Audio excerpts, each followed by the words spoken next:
Hi, welcome to James Miller Lifeology, where you learn to simplify and transform your spirit, mind, and body. My name is James Miller. I'm a licensed psychotherapist and a composer. Thank you so much for joining with us today. Let's get started.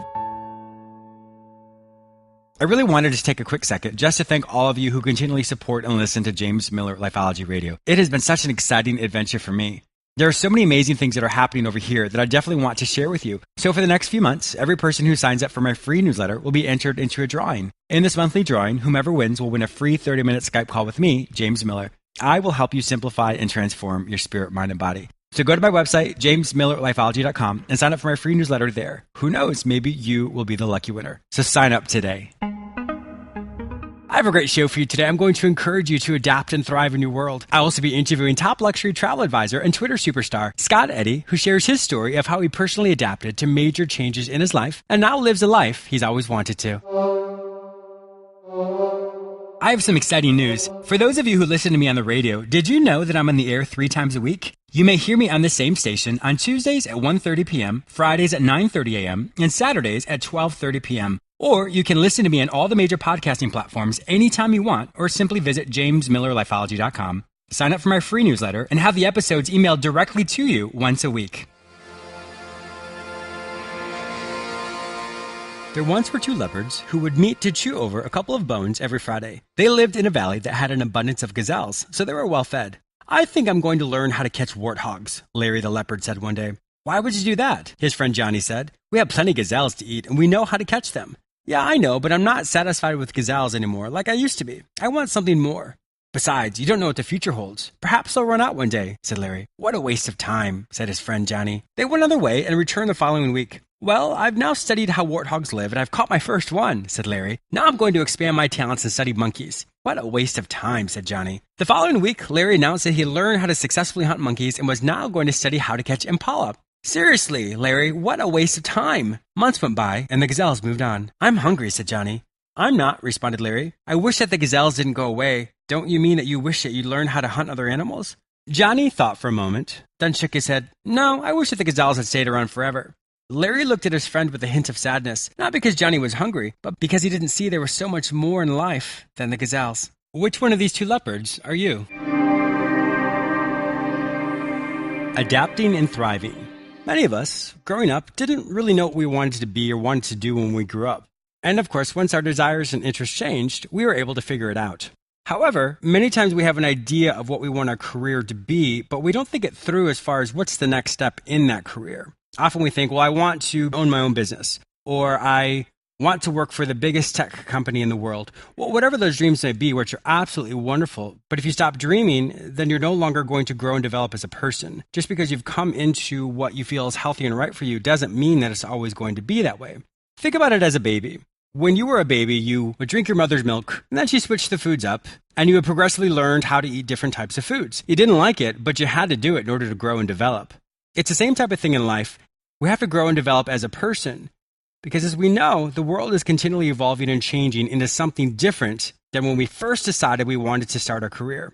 What worked for us yesterday is not going to work for us tomorrow. Think about what you say to yourself right now. Whatever your self-talk is, whatever you tell yourself, whatever you think about, whatever you focus on right this second, is really going to be you 5 years from now. So if you're not growing and developing right this minute, or really thinking about what your next step is in your life and how you can adapt and grow, then you're going to remain stagnant. And unfortunately, you're not going to be as successful as you would like to be. Now, my point in saying this is not to cause any type of anxiety or nervousness. It's just simply letting you know that if you're not continually developing and growing into the next version of who you are, then you will not be fully satisfied. One thing I always like people to look at as well is your friend group. What types of people do you surround yourself with? Are they the same type of individuals who are satisfied where they are, which is absolutely nothing wrong with that? But if they're satisfied and you find that you're not really satisfied in your own life and you want something more, but unfortunately you're going to fall into the same pitfall that they're in and you're never going to reach your fullest potential and you're going to feel unsatisfied. Another thing I always like to ask people is, what do you simply do during the day when you have downtime?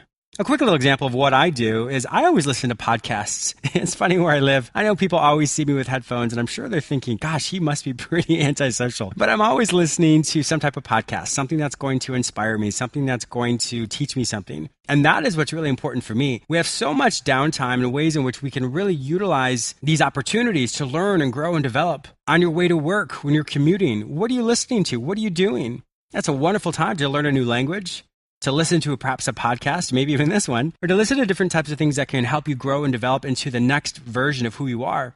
When we can utilize that time, it really pushes us ahead into the next chapter of our life. What worked yesterday may not work today. So if it doesn't work, what are you going to do to rise to the challenge? Our life has so many wonderful opportunities for us to grow and develop and to learn so many amazing things. And I'm guilty of it as well. We don't always take advantage of it. So today I really want to light that fire underneath you, those things that you've always wanted to do, or maybe you've said in passing, I would love to do this, or someday I'm going to do that. Let today be that day. Adapt to the world around you, because in that adaptation, you're going to thrive in a way that you've never experienced before. Today is a new day. Did you know that I have a YouTube channel? That's actually how Lifeology started.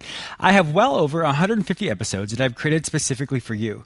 I do know many people struggle with listening to a full 30-minute show, so these YouTube episodes are about 3 minutes long. Each episode teaches you one simple lesson that you can practice daily, which will help you simplify and transform your spirit, mind, and body. Simply go to my website, jamesmillerlifeology.com, and subscribe to my YouTube channel there, or go to youtube.com and search for my name, James Miller Lifeology. After 10 years in the corporate world, Scott Eddy resigned and decided to take the trip of a lifetime, which would slowly transform into a lifestyle. These days, he spends his time traipsing the globe in business class, attending exclusive events, and staying in some of the world's most luxurious hotels. He has become the go-to digital guy for many successful travel brands and tourism boards and hotel properties. He shares his depth of knowledge by offering digital consultancy, brand ambassadorship, corporate training, and public speaking. He is going to inspire us today with his story. Welcome to my show, Scott. Hey, how's it going? Happy to be here. Yeah, thank you so much for joining with us today. As my listeners don't know this, I randomly happened to come across Scott's information, and I emailed him and said, Scott, I would love for you to be on my show. So I'm so honored that you were a guest with us today. Yeah, no problem. Now, you just got back from Croatia. I did. I was there for a week. I was doing a campaign for the tourism board for the Istria region. I mean, it was, wow. It completely blew me away because I've never been there. I've never even heard of it until they reached out to me and I actually looked it up on Google. Oh, really?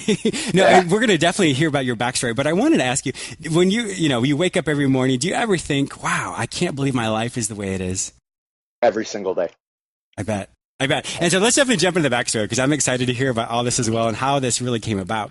So in the intro, I talked about how you left your corporate job. Now, give us a little bit of backstory about what the specifics were of that type of industry and how you made that change. Well, the backstory is I grew up the son of a cop. And for me, I went to the police department every day after school and my whole life was planned out. I was going to finish school, definitely not go to college because I think school is useless. And 6 months after I graduated high school, joined the police academy, become a cop, get married, have the 2.5 kids, the white picket fence, retire and die. I mean, my life was completely mapped out for me. 3 weeks before I graduated high school, my father was killed in the line of duty in a plane crash. I'm so sorry. Oh my gosh, and I'm so sorry. It completely turned my life upside down because he was, as a lot of little kids, he was my hero. So I didn't know what I wanted to do. And there was an investment banking firm opening up in Fort Lauderdale where I grew up. And they had a training program. I went to the orientation. I got accepted into the training program. And long story short, I was trained to be a stockbroker. They sponsored me to take my test, and I was a stockbroker for 10 years. Wow, that's totally different from being a police officer. I mean, how did you go? How do you even come up with that as far as police officer, line of duty, and all of a sudden now you're doing a white-collar job? A friend told me about the orientation. I didn't know what else I was going to do. It was the only I had.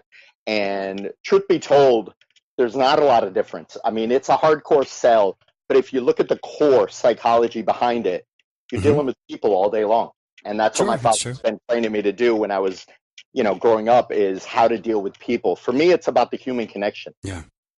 Oh, and it would make sense because you still had that ability. I mean, it's great that your father's, those things that your father still, he taught you, that became the legacy of how you do what you do today. So it's kind of, for me to say this in a very prosaic way, it's great that your father's lessons and trainings still continue to surround your life.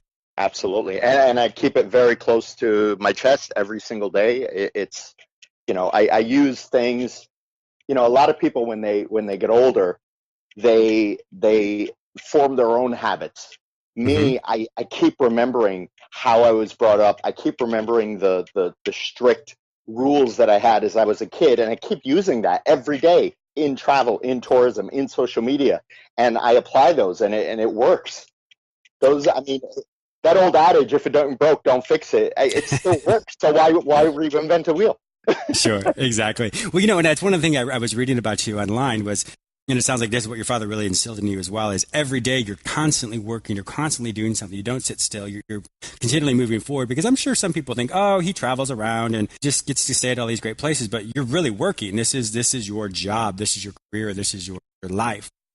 You could not be more right. I mean, as all Yeah. people see is the end result of a Hmm. post, sitting there in, one of the best vineyards in the world, staying in one of the nicest hotels in the world. What they don't see is I wake up at 5 a.m. 7 days a week. It doesn't matter what country I'm in. The first Yeah. 3 or 4 hours of every day is replying to emails, Skype, replying to all the tweets that came in overnight, replying to all the messages on Facebook and Instagram, following new people, doing research on people, engaging. And people don't understand, like, it's a 7 day a week job because social Hmm. media doesn't take a day off. Yeah, exactly. Yeah, and my listeners don't know this, but you have, I know for Twitter, you have over 1 million followers, and in so many other social media platforms, you have such a strong following. So it definitely has paid off for you, that's for sure. Yeah. Help me understand. So you did as a stockbroker for 10 years. Mhm. And then I know in the digital green room, we were talking about how you ended up resigning from there and you were offered a trip of a lifetime to visit a friend in Thailand. When you made that decision to resign, you went on the trip. Did you know what you're going to do after that? No, not at all. I honestly had no idea what the next step was going to be in my life. And they sold the firm that I was working for, and I Hmm. decided that the new ownership wasn't for me. So I already Hmm. did it for 10 years. I learned what I needed to learn. And now I realize that the only skill you really need in life is sales. Yeah. If you know how to sell, you can do anything. Hmm. So I never went to Europe, never went to Asia, and my friend of a friend said, "Look, come over, it'll change your life." So I went to Thailand on a 2 week trip. After 4 days, I literally sent for my things. I said, "I'm never living in the States again." I said, "These people, I have never been around such warm people in my life, and it's Wow. completely changed my life, changed my mentality, and changed my whole perspective on everything that I do in my life." Yeah. Well, I was going to ask you that to be in a different culture and to experience something different and to get that juxtaposition or that comparison. How was it for you as you revamped your life to say, "Wow, I perhaps want to have more of these personality attributes or this cultural assimilation"? How did you kind of come about that? Because I'm sure that was a learning curve for you as well. A massive learning curve. I mean, first off, when you're in the investment world, the finance world, you're surrounded by egos 24 hours a day. Hmm. Turn Yeah. around to be surrounded by expats from 20 different nationalities on a daily basis. Hanging around with the Asian culture, which is night and day compared to the culture of South Florida, where I grew up. Hmm. Hmm. And Yes. it changes you, and what it does is it really forced me to cleanse my life. And what I mean by that is, and if you've looked at any of my other interviews, I say this religiously: you're only as good as your immediate circle, because you got to keep your circle Yes. tight. So I Yes. basically cleansed my entire circle. I wiped out probably 90% of the people in my life, and I've been rebuilding that since 99. That's And amazing. now with social media as my fuel, I meet some of the greatest people in the world. I mean, I would venture to guess that 60 to 70% of the people in my life I've met first on social media, 90% of those on Twitter. Wow. And That's they're some of my amazing. closest friends in the world. It is so neat. You think back of like when we went to college and all those things as well. We didn't have any of that, and now it's just like whoa. And I was telling you before, like for me, now we're getting more involved with social media as well. It's so interesting because the world is not as big as we used to think it was. But you know what's funny is I would much rather meet somebody in digital than in real life, because if you think about it, you meet somebody in real life, you have no idea what kind of skeletons are in the closet. Yeah, But that's in the true. digital world, I can find out so much about a person in 60 seconds. It's crazy. The digital Not footprint, saying that's for not sure. saying it's all true, but what I'm saying Sure. is overall, on average, Yeah. you're on a much level playing field than meeting them blindly in person. Sure, I get that. Going back to what you were saying as far as earlier, as far as surrounding yourself with the people that are going to kind of launch you forward, or that synergy of getting caught up in that. One of my favorite sayings, and my listeners have heard me say this before, is you can't hang out with chickens and expect to soar with eagles. And it's so true in the sense of in order to soar and to move on in life, you really have to separate yourself from those people who they've reached that glass ceiling for whatever reason in their own life and they decide to stay there. And when we know in our heart that we have something bigger and better, we can only get there if we seek those like-minded people or surround ourselves with those individuals who can help us and bolster us and really move us to that next level in our life. Yeah, for sure. I'm a big believer in that. That's amazing. So when you were there over there in Thailand, then what happened next?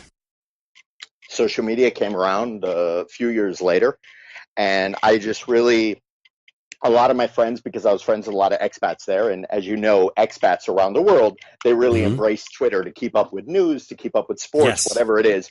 So I became quickly active on Twitter, and it just, I don't know, I just fell in love with the platform because all of a sudden, my love to meet new people all the time, then I was given the gift of being able to meet new people 24 hours a day on a global level from the palm of my hand. And I'm like, I still don't understand to this day, and we're in 2017, how people don't take advantage of this 24 hours a day. Like Mm-hmm. it makes my head explode. I don't understand. I mean, I love Okay. it. I love it because people don't understand it, and that's the reason I'll have a job forever. But Uh-huh. it's astounding to me. Yeah, yeah, it's very true. It's I mean, obviously, like I said earlier, you've worked so hard for that. I've been blessed to travel to quite a few countries. Obviously, not as many as yours, but in that, I have people that say, "Well, James, what's your favorite country? What's this or what's that?" And I find for myself that countries they're so different, and there's so many beautiful things that you in every single country. How have you found for yourself that going to all these other places? Experiencing all these things, how has it enriched your life in a way that you've never had before? Because you're constantly doing it, constantly going. I mean, every country that I go to, I have the opportunity to meet new people, new cultures, new mindsets, new personalities, and every country has their own personality. I mean, Hmm. if you ask me what's my favorite country, it's Thailand, hands down. They're number one. It's, I mean, the list you can Sure. like concrete it. The only thing that changes is 2 through 10. Number one will never change. Hmm. But Well, that's where you had uh, your first experience, too, that it's awakening as it's well. it's not only that. I've been to 59 countries, Wow. and I think another 11 or 12 new ones this year before the end of the year. I've still Wow. yet to meet warm, nice people like I've met in Thailand. I mean, Wow. I meet nice people, but I mean, they take it to another level. It's like it's not. It doesn't even feel real. They're so nice. Wow. So I've always wanted to go there. I've not yet been there, but one day I will, Scott. I'll email you and be like, I'm there now. I'm there now, and I'm never coming home. That's really funny. So when you were in Thailand, you created your own business for 5 years. Tell us more about that. Yeah, I had a digital agency. I mean, I set up a digital agency a couple years after social came out, and it became very big, and we built out strategies for a lot of the big brands all over Southeast Asia. And after 5 years, I decided to call it quit and build up my own personal brand. Now, understand, when I did that, the word influencer wasn't even a word. So I didn't know what the end of the rainbow or the end of the money pit or the end of the nightmare was going to be, because I didn't know. It could have been Yeah. a huge failure. But what I did understand was having an audience only was Hmm. getting more and more necessary. So I, Yes. I knew that there would be a need for an audience. I just didn't know how I was going to use it. So I had no idea that this was going to turn out the way it did. Zero And I think clue. that's, yeah, and yeah, it was really cool. And I think that's one of the things, I really want my listeners to hear is when we have a dream, we don't know how it's going to necessarily pan out. But when we know what we do know, in the sense of you knew that you needed to have an audience, so you started to build that up. You didn't know some of the other things that would come along with it, but you were true and held fast to what you did know. You expanded that, you worked on it, and then it sounds like the other things fell into place for you. The thing is this: you have to be easy. Easy is the most essential tool of being an entrepreneur. You have to be able to pivot, to shift, to move, and understand that there's a moving target all the time. Even with Hmm. me, I'm pretty Hmm. locked into the industry that I'm in, but the target moves all the time. You always have to be maneuverable. You have to be easy. You can't say, oh, well, this is what I was going for, and now it's changed, and my whole life is ruined. Like what's the worst case scenario? What's getting upset over something that happened in the past? How is it going to help you now? Exactly. And it is what it is. It really is. Because if you're not pliable or malleable, what worked yesterday may not work today. So being current with the trends, be in front of the trends, see what's going on, that's definitely going to help someone be more successful, as opposed to saying, I told a story before about Blockbuster. Blockbuster, for those of you who may not know who Blockbuster is if you're younger, Blockbuster was a really large movie rental place. You'd actually have to go to the store and rent the movies from there. Netflix actually approached them and said, we have this ability to stream videos to people's houses. We would love to work with you. And unfortunately, Blockbuster said no. And in with that, they weren't current. They weren't malleable. And so with that, unfortunately, the company went bankrupt. And now Netflix. Not only that, Wayne Huizenga actually laughed at them. I mean, Wayne Huizenga lives a couple miles from me down here in South Florida, and he literally laughed at them. Really? Not many people know the backstory of. No, I don't know the backstory. Wayne Huizenga. Yeah. Wayne Huizenga was the first entrepreneur, or whatever you want to call him, to build 3 Fortune 500 companies. And the guy's a genius. He did AutoNation, he did Blockbuster, and he did Waste Management. And people don't realize what a genius this guy was. Even though the guy was one of the smartest people in business at one time, he still made mistakes. Yeah. And I think that's a powerful, and I appreciate you telling me the backstory. I didn't even know that, but I appreciate you telling that, because that's why we all have to continually be mindful of, we don't yet know what we don't know, and being cognizant of that and being aware of that, surrounding yourself with the people, like you said earlier, who can give you that wise counsel, who can give you perhaps a different perspective, and not being so locked up in what you want, but as opposed to what the world or what your demographic needs.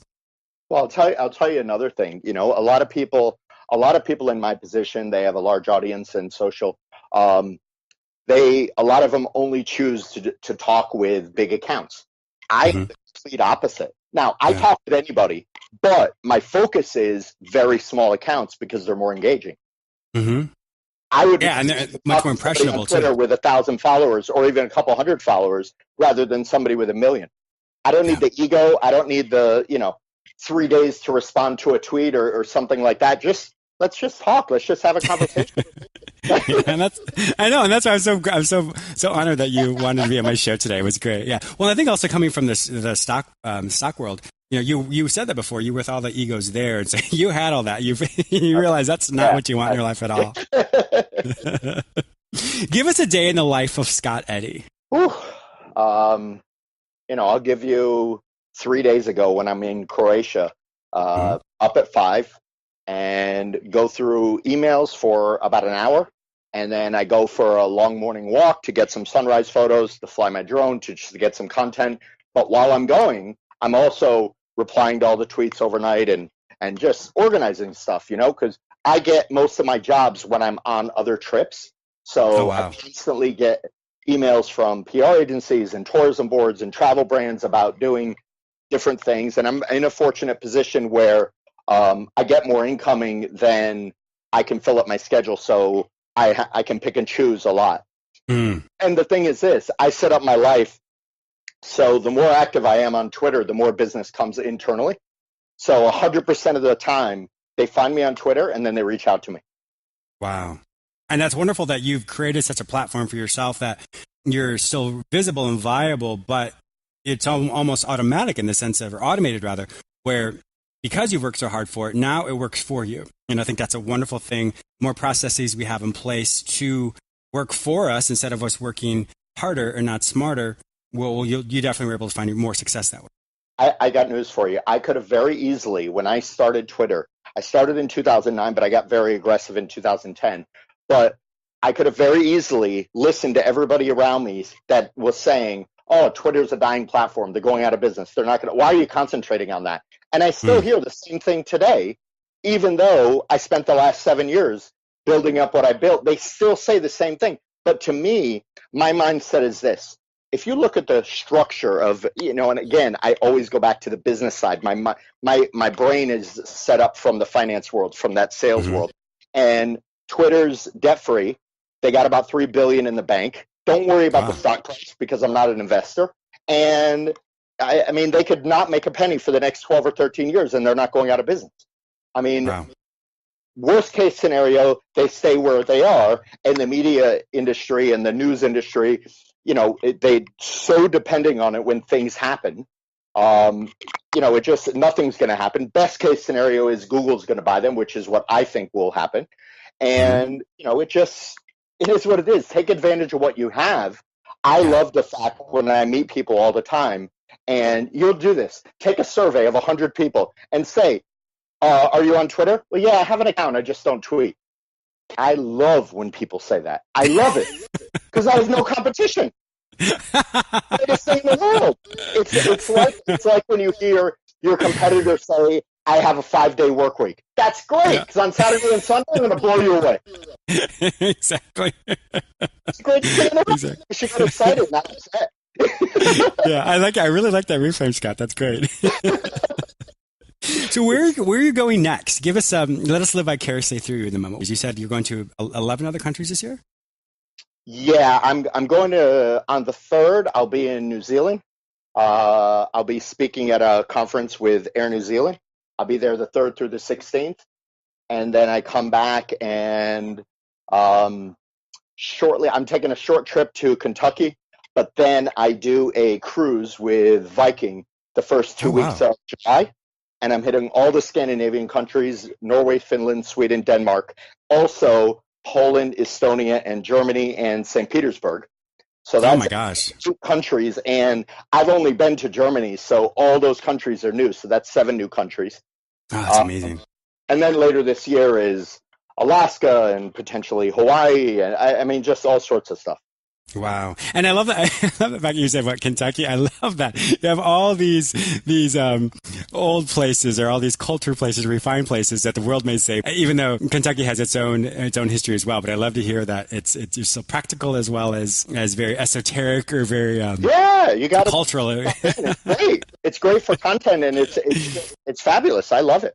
Yeah. I love it. Yeah. I went to North Carolina earlier this year. I was hanging out on the farms with cows, and I mean, it was the coolest thing ever.